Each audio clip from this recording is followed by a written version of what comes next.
Ngekhathi sonke sibuka lela khehla leliyana ubufakazi balo kwi-ad hoc committee, uPaul Sullivan, uthisha kaPresident wethu Cyril Ramaphosa ngoLwesithathu oludlule, lapha kuMadlanga Commission kwakunofakazi lapha uqando likhanda owumseshi ogama lakhe uNomsa Masuku.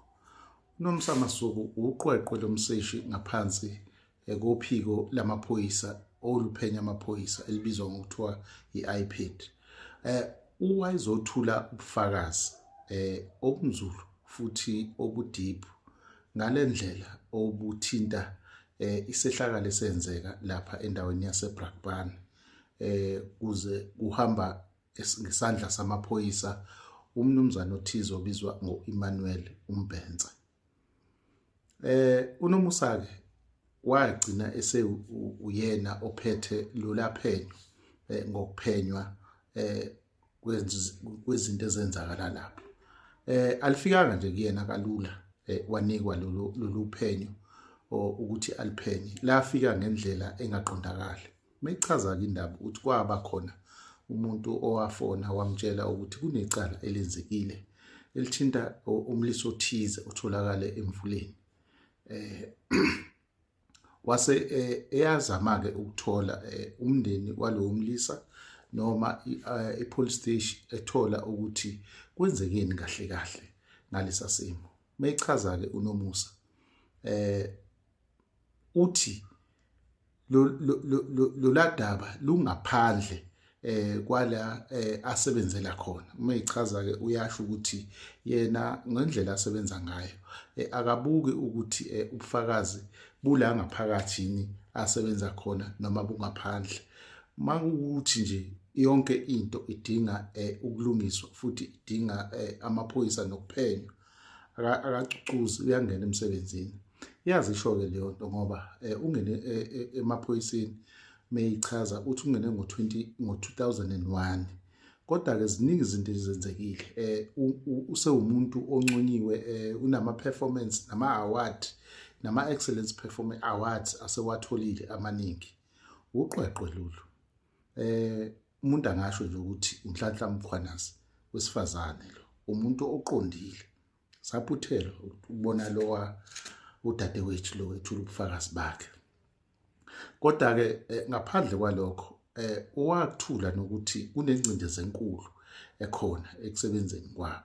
Seyachaza ukuthi waya-ke e-police station lapho eseduduza eyofuna ubufakazi ukuthi lento ngempela mayifika khona e-police station wathola ukuthi ngempela likhona icala elibikiwe, kanjalo futhi ne-case isivuliwe. Okubi-ke ukuthi i-case le yayingavulwanga ngendlela ejwayelekile, yayingavulwanga njengecala elifuna ukuphenywa indlela eyazekayo.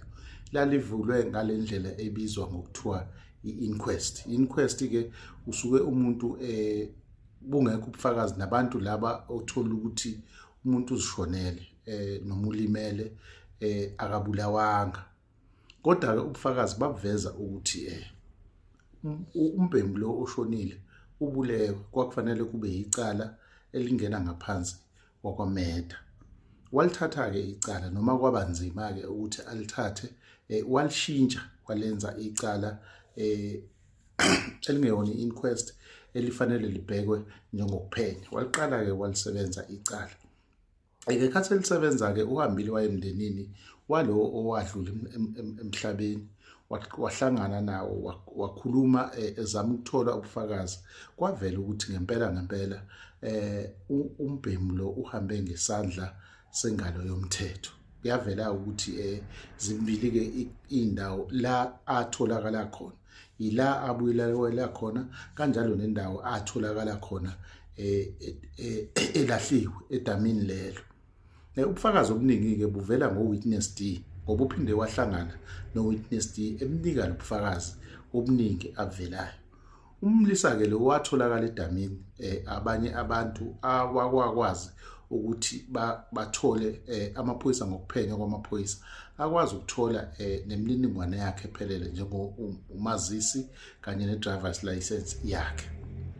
U-Emmanuel Mbhense-ke lo uzamile ukuthi Emva kwesikhathi kuvelile ukuthi kunamaphoyisa noma iphoyisa elithize emva kokungcwatshwa kwakhe umlisa lo wakaMbhenza elahamba labuyela emndenini liyobheka ukuthi ayikho yini itruck abangayazi sengathi indaba iqhamuka ivela ngetruck ethize ababezoyiphenya ayikho yini itruck abangayazi njengomndeni waseyawuxwayisa umndeni ukuthi uma khona itruck abangayazi eyashiwa uMbhenza kufanele bambikele bangabikeli umuntu ngoba uyena umphathi wecala wazichaza ke njengoZendra lo mbhemi uFritz ke lo oxakayo ukuthi wayehamba yedwa and alikho iphoyisa elihamba yedwa le ndaba iqala ngokuthi ababhemu abaningi imost yabo labantu abathintekayo la amabhunu awu12 nabanye ke eceleni uyafaka nomnumzane uJulius Umkhwanasi uyangena kulicala ukuthi bahamba beyophenya yena uMbhenza lo kwakuhlanganise inhlanganisela yabantu abaningi ukhuluma ngamaphoyisa kamasipala ukhuluma ngamaphoyisa ase South Africa iSAPS ukhuluma ngeinkampani zama security okuxakayo ke ukuthi imost yalaba bantu baba ama reserve beya laphana into esijwayelekile ke futhi sengathi ukuthi iyinomo kubelungu ukuthi bahamba boyiregister noma bayiregister as ama reserve ukuze bakwazi ukuvula indawo eziningi bazikhome bona njengamaphoyisa ubugebengu kubelungu busezingeni eliphezulu South Africa ba ama reserve bonke akisizwile futhi no Polo 7 ukuthi uke waba ireserve mhlambe namanje usayilona ireserve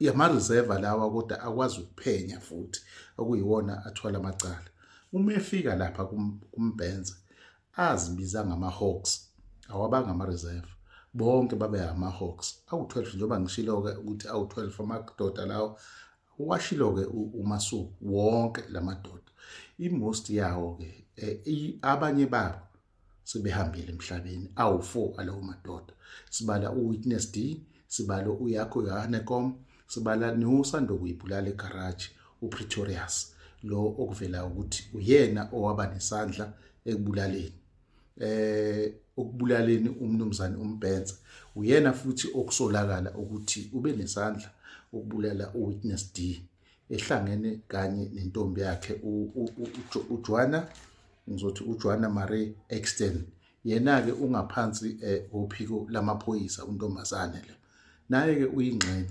yabantu abasolwayo abasozovela ngaphambili izoqhubeka le ndaba hlala nje la sizoxoxela ukuthi uthini uNomsa uMasuku sanibonani hlokohlela